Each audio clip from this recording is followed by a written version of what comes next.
इतनी बात समझ लेना है कि हम प्रभु के अंश हैं, इसमें किसी भी संप्रदाय का कोई कटाक्ष नहीं। एक क्षण भी शांति से बैठकर विचार नहीं किया कि मेरा जन्म किस लिए हुआ है, मैं क्या कर रहा हूं, कैसे हो, और बढ़िया सब, और क्या करें, और मरने का ठौर आ रहा है, और क्या करें। तुम्हारा परम हितकारी हरि है, उसी से नेह लगा लो, सदगुरु के वचनों पर विश्वास करो, प्रभु के नाम का निरंतर रटन करो। घर गृहस्थी में जो है बिल्कुल उसे बंधनकारी मत समझो, प्रभु का सब कुछ मानकर नाम सुमिरन करते हुए जो सेवा करो। अरे बड़ा आनंद आता है। अलग अलग साधना है, अलग अलग उपासना है, इतने शास्त्र हैं कि उनकी अलग अलग धाराएं हैं, और बिना इसके कल्याण नहीं होगा। हर सब कोई कहता है हमारा मार्ग ठीक है, सब सिद्धांत कहते हैं इससे भगवत प्राप्ति, इससे भगवत प्राप्ति, इससे ऐसा, इससे। वो साधक फंस जाता है कि चलूं तो किस में चलूं। उसके सामने साध्य और साधन विषयक तरह तरह के भेद साधकों के द्वारा, संतों के द्वारा, भक्तों के द्वारा डाले जाते हैं सामने। सबसे पहले प्रभु हरि को गुरु बनाना चाहिए, वही सबके गुरु हैं। जब हम घर से निकलने की सोच रहे हैं, उस समय वो सोच भी गुरु दे रहा है, वो हरि गुरु उस समय सोच भी दे रहा है। वही हो जो मैं खोज रहा था वो मिल गया। वो अंदर से भगवान उसको वहां पहुंचा देते हैं, वो बात सुनवा देते हैं, वो संयोग बैठाल देते हैं। ये तीन बातें किसी भी संप्रदाय में कहीं भी कोई काट नहीं इनकी। यहां परिणाम उपस्थित करने का अवसर है। आप जो चाहो अपना परिणाम कर सकते हो। आप चाहो नरक जाओ, चाहे स्वर्ग जाओ, चाहे नारायण बन जाओ, जो चाहो कर सकते हो। मनुष्य शरीर है तो ऐसा शास्त्र स्वाध्याय और पंडिताई ज्ञान किस काम का, जो भगवत प्राप्ति प्रारब्ध पे छोड़ दे। तो कुछ जन हैं जो शास्त्र स्वाध्याय करके या संतों की वाणी सुनकर इस विचार में आते हैं कि मुझे क्या करना चाहिए, परिवार का पोषण या भगवत प्राप्ति। दो विभाग कर लिए इसलिए खतरा है, निर्णय नहीं कर सकता। और सही पूछो तो दो विभाग है नहीं, एक ही बात है। समझ जाओ तो वहीं वहीं भगवत प्राप्ति हो जाएगी। अब उसके विचार में आता है कि अभी तो ब्याह हुआ है, या अभी छोटे छोटे बच्चे हैं, या अभी बच्चों का ब्याह किया है, अभी नए हैं, क्या जाने संसार का, मेरी आवश्यकता है, नहीं तो संसार इनको परेशान कर देगा। और वो अपने अहम जनित कर्ता भाव से ऐसा बंध जाता है कि निर्णय ही नहीं कर पाता।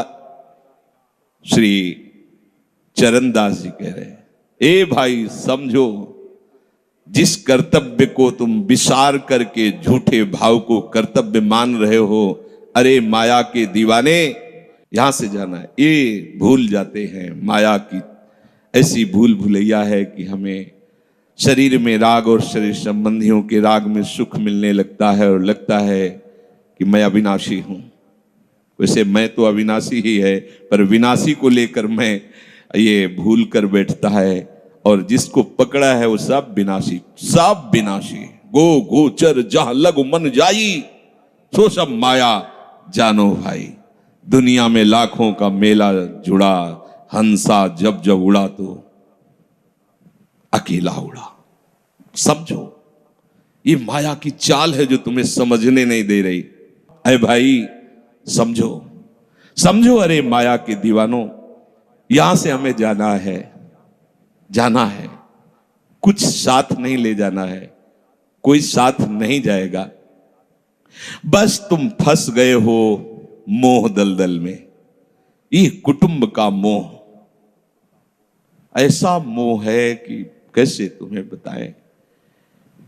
याद ही नहीं आती कि मुझे जाना है, याद ही नहीं आता कि सब छूटना है, ये समझ में नहीं आता कि मैं आया किस लिए। बड़ी विचित्र भूल भुलैया है।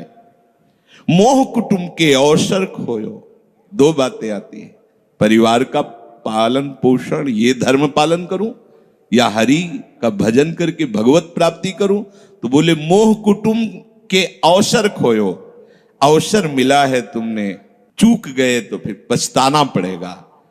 हरि की शुद्ध बिसराई। अब वो निर्णय करता है परिवार के पोषण का, क्योंकि मोह ममता है। पीछे का, हर बार सत्संग में कहते हैं कि पीछे का रास्ता एकदम बंद हो जाना चाहिए। कि आगे कोई भयावह स्थिति आवे तो लौटने का रास्ता नहीं रहना चाहिए, उपासक को पीछे का मार्ग बंद कर देना चाहिए। पर होता क्या है, अपने लोग बहुत कमजोर हैं तो कदम ऐसे रखते हैं पर पीछे वाला पुष्ट बनाए रखते हैं कि अगर इधर थोड़ी भी आंच लगी तो कदम पीछे करके सुरक्षित हो जाए। वो सुरक्षित नहीं है, वो सुरक्षित नहीं है, वो असुरक्षा है। परिवार का राग, अन्य भरोसा, किसी देहधारी का भरोसा, किसी वस्तुओं, ये भरोसे लायक चीज है, अरे क्षण में बिगड़ जाने वाली चीज है। भरोसा तो हरि का है, भरोसा तो हरि गुरु चरण सेवा अनुसरो। ये भरोसा कभी तुम्हें विश्वासहीन नहीं होने देगा, ये भरोसा कभी धोखा नहीं। साधु ते होए न कारज हानि, कभी तुम्हारा मंगल नहीं हो सकता। मोह कुटुंब के अवसर खोयो हरि की शुद्ध विश्राई। अब दिन तो बैल की तरह काम करने में व्यतीत हो रहा है और रात्रि नींद और भोग में समाप्त हो रही है। 8 पहर की 60 घड़ियां बेकार में इसने व्यतीत कर दी। एक क्षण भी शांति से बैठकर विचार नहीं किया कि मेरा जन्म किस लिए हुआ है, मैं क्या कर रहा हूं, और अपना कुशल चाहता है। स्वप्न में भी शांति नहीं मिल सकती जब तक भजन नहीं करोगे। बालक अवस्था तो खेल में चली गई, जवानी हुआ तो अहंकार मद छाया, मैं करता मैं भोगता इसमें चली गई। जब वृद्ध आया तो रोग और चिंताओं ने घेर लिया। अब इतना दुखी है कि वो सोच भी नहीं सकता कि मैं इनसे दूर होकर भजन कर लूं। ये जो वो भजन का नाटक होता है, भजन में हम देखते हैं ऐसे ही लगा रहता है, कैसे हो और बढ़िया सब, और क्या करें, और मरने का ठौर आ रहा है, और क्या करें। तुम आए हो भजन करने के लिए और में भी फंसे हो। क्या कर दूं, कहां से कैसे व्यवस्था कर दूं। हम ही चला रहे हैं, भले वृंदावन में बैठे, परिवार हमारे अनुसार चलेगा, हमारे ही, नहीं तो नष्ट हो जाएंगे। आए हैं वनवास करने के लिए, भजन करने के लिए, पूरा का पूरा प्रपंच दिमाग में पता लगता है। वृद्ध भय चिंताति उपजी, दुख में कछु न सुहाता। अरे भूल क्यों रहे हो, चेतो। साधु चेताता है जगत को, चेतो। काल रूपी शिकारी धनुष पर विष का बाण चढ़ा चुका है, तुम ठीक निशाने पे हो, होश में हो जाओ। अगर अब कोई तुम्हें निशाने से बचा सकता है तो काल का भी महाकाल हरि बचा सकता है, दूसरा कोई नहीं। आए अचानक बांधे, यम के दूत आकर अचानक बंधन में डाल करके ले जाते हैं। अब वो निर्णय कर रहे हैं, झूठे जग से नेह छोड़कर साचो हरि नाम उचारो। चरणदास सुखदेव कहते हैं अपना भला विचारो, इसी में अपना भला है। तो क्या करें, घर परिवार छोड़कर तुम्हारी तरह बाबा जी बन जाए। बाबा जी बनने से भगवत प्राप्ति नहीं होती। अगर आप बाबा जी बाहरी बात को ले रहे हैं तो उसको समझ लीजिए, बाबा जी बनने से भगवत प्राप्ति नहीं होती, प्रभु के होने से भगवत प्राप्ति होती है। वो आप चाहे गृहस्थ वेश में रहकर बनो या आप विरक्त वेश, 2 मार्ग शास्त्रों ने स्थापित किए हैं, वो प्रभु के लिए। अगर वेश बदल लिया है और परिवार का राग है, भोगों का राग है, संसार की सत्यता का भान हो रहा है कि सब सत्य है, कोई फर्क नहीं पड़ता। वेश परिवर्तन से कोई फर्क नहीं पड़ता। गधे की पीठ में चाहे मिट्टी ला दो, चाहे कबाड़ ला दो, चाहे बेद ला दो, उसको बाहर से मतलब है। शरीर में चाहे लाल कपड़ा पहनो, चाहे सफेद पहनो, चाहे काला पहनो, चाहे नीला पहनो, चाहे पीला पहनो, ये तो वस्त्र है। आपका उद्देश्य क्या हुआ, आपका अपनापन कहां गया, ये खास बात है। कहीं ऐसा नहीं लिखा कि बाबा जी बनने से वो मोक्ष पद प्राप्त, नहीं। जहां संत की बात आएगी वहां लक्षण होंगे, जहां भगवत प्राप्ति की बात आएगी वहां मन का प्रभु में तन्मयता होना, प्रभु में डूबना, प्रभु के चिंतन में मगन होना होगा। वो चाहे गृहस्थ हो चाहे विरक्त हो, दोनों के। एक है कि संसार का व्यवहार पसंद नहीं तो निवृत्ति मार्ग का पथिक बन गया, और एक है कि संसार के व्यवहार को भगवत स्वरूप समझकर, भगवत अर्पित करते हुए अपने को प्रभु का मानकर, प्रभु को अपना मानकर चल रहा है, ठीक वैसे ही भगवत प्राप्ति उसको भी होगी। हम लोग जब सत्संग में बात सुनते हैं तो निर्णय करने के लिए हमारा ही हृदय होता है। अब लगा कि नहीं ठीक है, भजन तो करना है, पर हम ऐसा नहीं है कि कर्तव्य के लिए रुक रहे हैं, पर कुछ समय अब हम लेंगे, फटाफट सब निपटा के तो तुमसे भी चतुर काल है, वो उतने ही समय में तुम्हें निपटा देगा। बहुत चतुर है। हमने बहुत से लोगों के मुझ से सुना है कि बस ये काम हो जाए हम आए, आज तक वो लौट के नहीं आ पाए, क्योंकि वो गली ऐसी है, क्या है, बहुत दलदल है आगे। जो गया ना मोह कलिल में डूबा, अब निकल पाना बड़ा मुश्किल है। सत्संग में इतना सामर्थ्य है कि अभी आप सुन रहे हो, अभी आपको ऐसे सब ऐसे लगेगा, ऐसे ऐसे निकल जाएंगे, और गेट के बाहर होइएगा, वो हवा लगने दीजिए, तब लगे कैसे निकले। ऐसी प्रचंड माया है। इसीलिए तन ही राख सत्संग में तो मन ही प्रेम रस भेयो, तब मन प्रेम रस में बराबर सत्संग होता रहे, बराबर साधु संग मिले।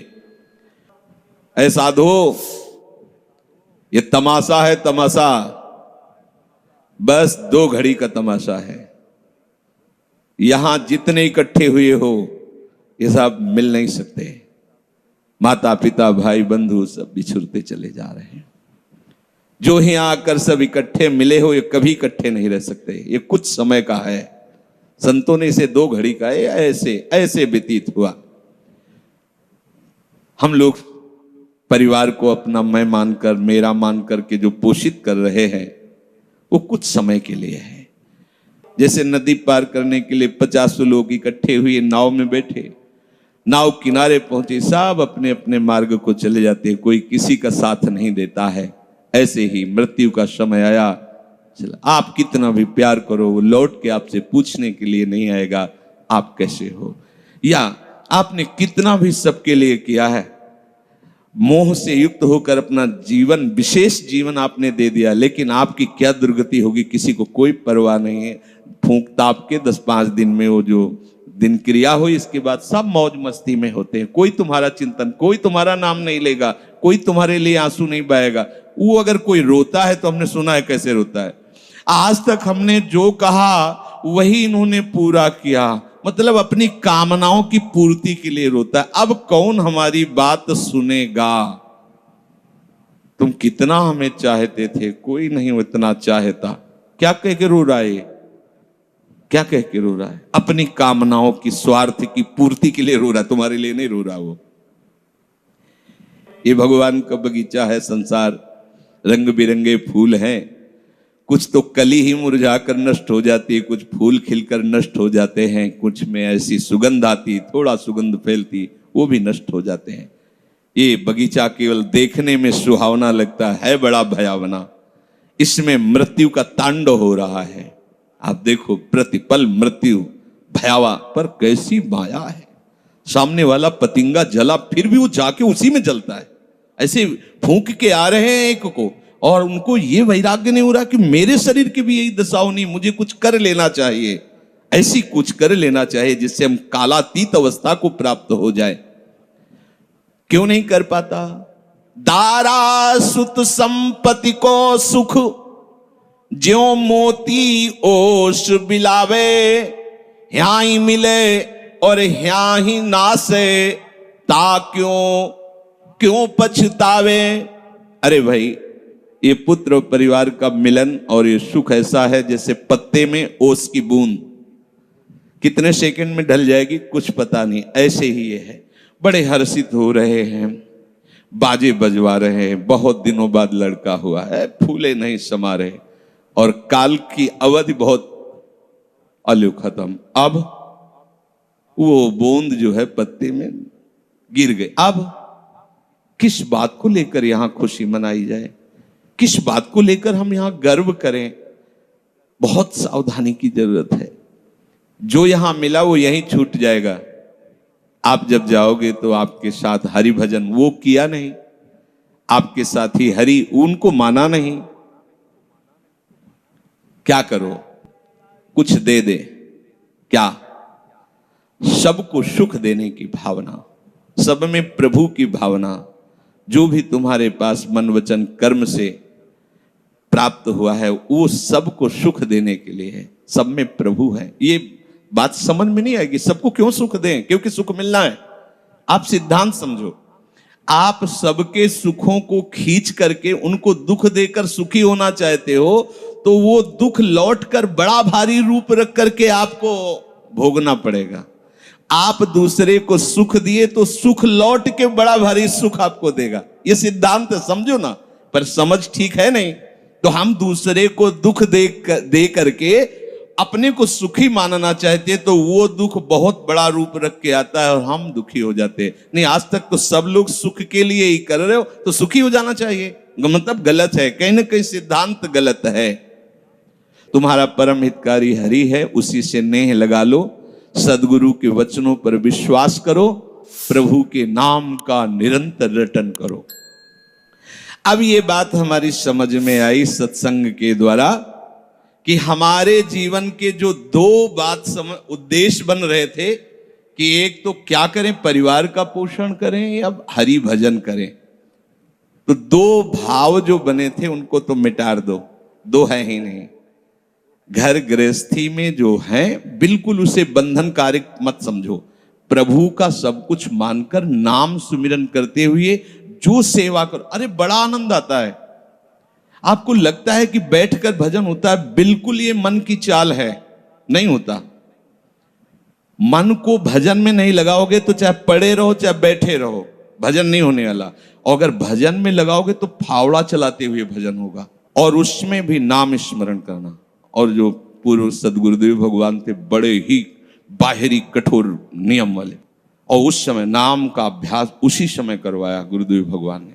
ऐसे नाम पूरे में सोने लगाना, पर गुरुदेव भगवान की कृपा से ये समझ में आया। तो हमें लगता है कि कोई भी काम करते हुए भजन हो सकता है, कोई भी। अरे जब युद्ध हो सकता है तो और क्या बात है। अब बोलो आपका निर्णय कि मैं परमार्थ में जाऊं या व्यवहार ठीक करूं। हम कह रहे हैं वो व्यवहार ही परमार्थ बना लो ना, भागने की जरूरत कहाँ है। और जब आपकी अरुचि बढ़ेगी, वैराग्य बढ़ेगा, तो तुम्हें कोई रोक नहीं पाएगा। वो तो स्थिति आएगी, और अगर स्थिति के लिए बिना तुम भागोगे तो यहां के वही प्रपंच करोगे, यहां भी वही प्रपंच करोगे, भजन नहीं होगा। तो पहले तो साधक को इस बात को लेकर संदेह होता है कि संसार का व्यवहार करना कर्तव्य है या भजन करके भगवत प्राप्ति करना कर्तव्य। अब उसका सत्संग के द्वारा निर्णय होता है, चाहे शास्त्र का चाहे संतों का, कि नहीं नहीं मुझे तो इस जन्म में भगवत प्राप्ति करनी है। संसार के इन सब कार्यों को तो बहुत जन्मों में किया है, अब इस जन्म में भगवत प्राप्ति करनी है। ऐसा निर्णय सत्संग से होता है। जब ऐसा निर्णय हुआ तो भोग उसे कड़वे लगने लगे।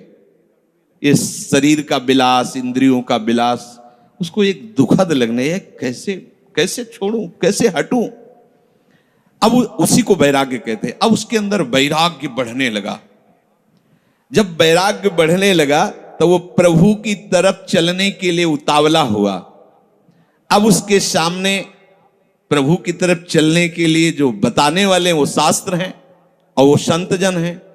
अब इतने संत जन हैं कि उनकी सबकी अलग अलग साधना है, अलग अलग उपासना है। इतने शास्त्र हैं कि उनकी अलग अलग धाराएं हैं, और बिना इसके कल्याण नहीं होगा। हर सब कोई कहता है हमारा मार्ग ठीक है, सब सिद्धांत कहते हैं इससे भगवत प्राप्ति, इससे भगवत प्राप्ति, इससे ऐसा, इससे। वो साधक फंस जाता है कि चलूं तो किस में चलूं।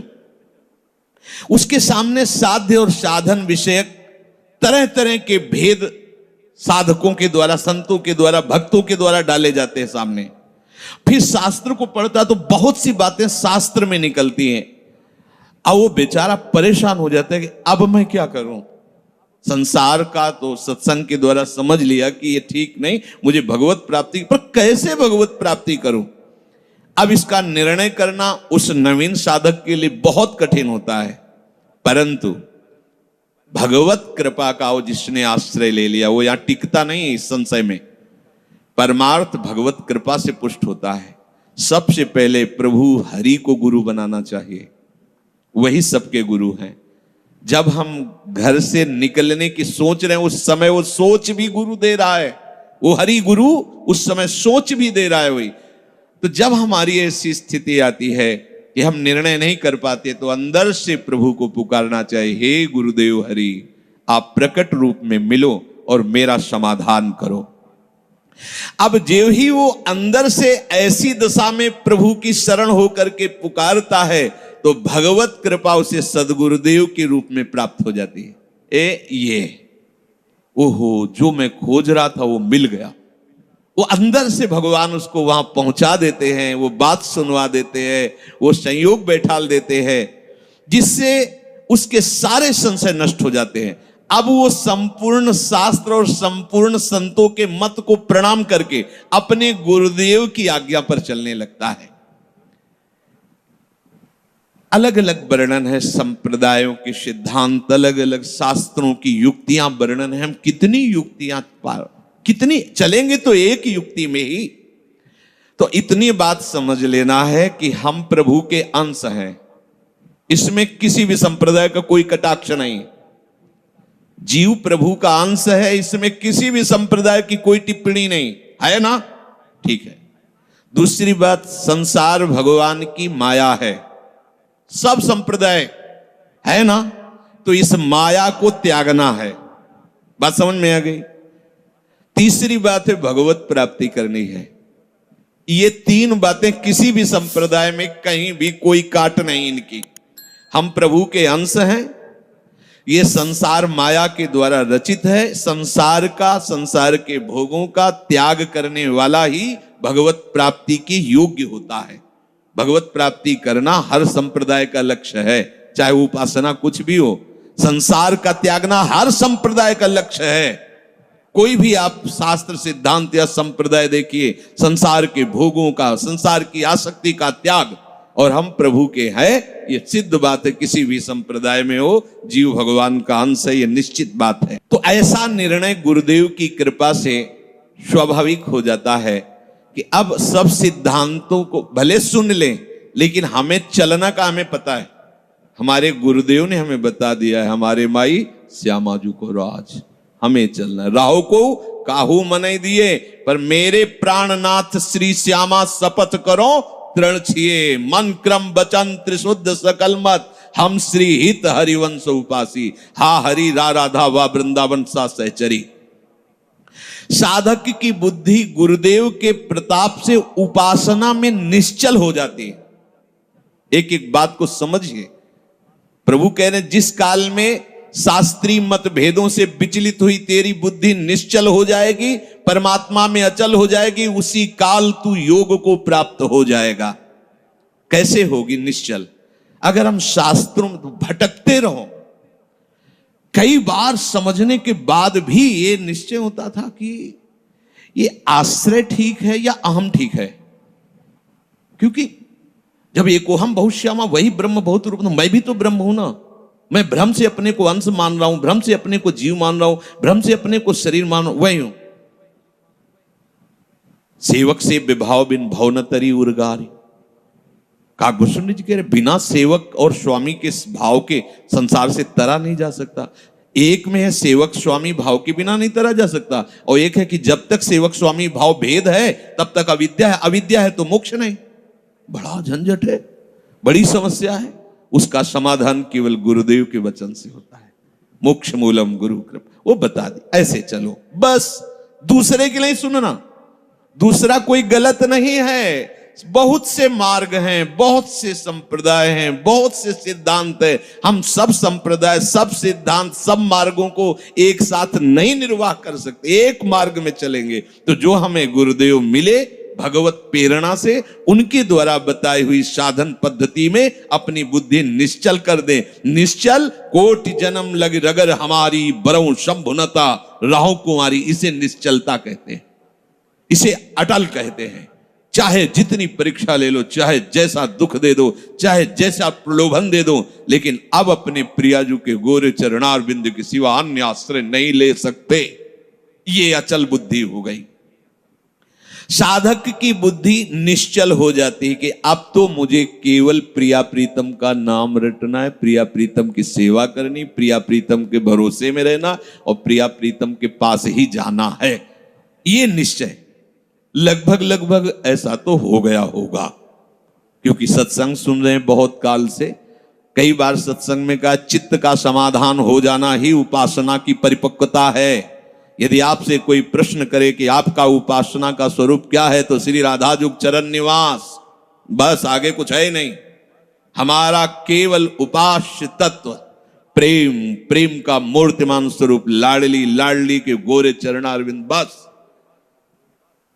भजन साधन ये सब उनकी कृपा से हो रहा है। हमारा लक्ष्य केवल लाडली, भरोसा केवल लाडली, अपनापन केवल लाडली। अभी जीत गए, अभी जीत गए।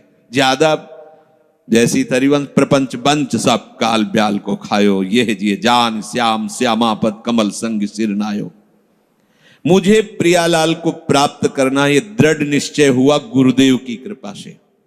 ऐसा दृढ़ निश्चय होने वाली बुद्धि को अचल कहते हैं। जब दृढ़ निश्चय हो जाता है तो साधन अब सिद्धावस्था में परिणित होने लगता है। ध्यान रखना, जब तक ये करें कि ये करें कि ये करें कि ये करें, ऐसा चलता रहता है तब साधक रहता है। और जब ये निश्चय हो गया है, अब उसका साधन सिद्धावस्था की तरफ जा रहा है, क्योंकि अब उसको निश्चय की जरूरत नहीं, वो हो चुका है। प्यारी जो प्यारे जो वृंदावन धाम, नाम रूप लीला उनके गुणों का गायन, ये हमारा तय हो चुका है। इसमें कोई मिलावट नहीं होगी। अब साधन नहीं हो रहा, अब वो धीरे धीरे परिपक्व हो रहा है, गाढ़ हो रहा है, वो सिद्धावस्था की तरफ जा रहा है। तभी प्रभु कह रहे हैं कि बुद्धिस्तदा योग मवाप्स्यसि। अब वो योग को प्राप्त हो रहा है। निश्चय हो गया, अब योग को प्राप्त। देखो निश्चय है कि नहीं, ना हो तो कर लीजिए। अब हमें साधन संबंधी जिज्ञासा नहीं रहनी चाहिए कि मुझे क्या करना है। अगर ये जिज्ञासा रही मुझे क्या करना है तो सब किया कराया माटी हो गया। मुझे क्या करना है, प्रियाजू कहूं, प्रियाजू के लिए श्वासें, प्रियाजू के लिए शक्ति है, उन्हीं के द्वारा दी, उन्हीं की, चाहे गृहस्थी में हूं चाहे विरक्ति में हूं, प्रियाजू कहूं, प्रियाजू के लिए चेष्टा करो। प्रियाजू ही हमारी मालिक है, हमारे जीवन का पूरा अधिकार प्रियाजू को है। अब वो दुख दें सुख दें, लाभ है हानि है, दुर्गति है नरक है स्वर्ग है, इसकी मुझे कोई परवाह नहीं। इतना तो निश्चय हो जाना चाहिए। और इतना निश्चय हो जाए तो भगवान से भी कृपालु हमारी लाडली जी हैं। भगवान को बहुत करुणा समुद्र कहा गया है भी, लेकिन उस करुणा समुद्र का गाढ़ रूप श्री लाडली जी महाराज हैं। अरे इनके भरोसे हो जाने पर अलबेली सरकार है, कहीं आज तक पर जल्दी कोई भरोसा इधर का पा नहीं पाता, क्योंकि ये एकांतिक महल है। और जिसे भरोसा मिल गया वो निहाल हो गया, निहाल हो गया। अब उसे प्रियाजू के साथ नित्य संयोग का अनुभव होने लगेगा। ध्यान दीजिए, बुद्धि का निश्चय, उपासना का परिपक्व अवस्था की तरफ पदार्पण हो रहा है। अब उसे प्रतिपल लग रहा है कि प्रियाजू हमारे साथ है। लग नहीं रहा है, छिन छिन बिहरत संग, सेवक जी कह रहे हैं, छिन छिन बिहरत संग, छिन छिन निरखत प्रेम भरी, और छिन जस कहत अभंग, ये जो कृपा हरिवंश की। निश्चय में जितनी कमी होती भगवत प्राप्ति में उतनी ही देरी होती है। निश्चय में जितनी कमी होती है भगवत प्राप्ति में उतनी देरी होती है। क्रिया से भगवत प्राप्ति नहीं है, निश्चय से भगवत प्राप्ति है। निश्चय गुरु कृपा से होता है, गुरु वचनों से होता है, सत्संग से होता है। जब बुद्धि अपने आराध्य देव में निश्चल हो जाती है तो उसे नित्य योग का अनुभव होने लगता है। संसार से संबंध विच्छेद करने के लिए बुद्धि को निश्चल होना ही चाहिए। अगर निश्चल, तभी हम कई बार कहते हैं माता पिता का भरोसा रखेंगे तो आप हमारे आराध्य देव और गुरुदेव के वचनों पर चल ही नहीं सकते। भोगेश्वर प्रसक्ता नाम तया प्रहृत चेतसाम व्यवसायत्मिका बुद्धि समाधो न विधीयते, नाटक हो जाएगा। अगर ऐसा होता तो रघुनाथ दास गोस्वामी जी जगन्नाथ जी में अखंड भंडारा शुरू कर देते। हलवाई भेजे थे, रुपए भेजे थे, दोनों पिता जो भाई थे बड़े अरबपति खरबपति उस समय थे, मजूमदार पदवी उनको प्राप्त थी, पूरा राजा महाराजाओं जैसा नहीं। जगन्नाथ जी के सिंहपौर पर खड़े होकर भीख मांगकर खाते और वो सब त्याग दिया। ये है परमार्थ का स्वरूप। ऐसा संसार से संबंध विच्छेद करने के लिए तैयारी करनी ही है। ये शरीर और शरीर के संबंधी भोग और शरीर संबंधी रिश्ते नातेदार, यही संसार है। इससे अंदर से संबंध विच्छेद किए बिना कोई न भक्त हो सकता है, न महात्मा हो सकता है, न भगवत प्राप्ति कर सकता है।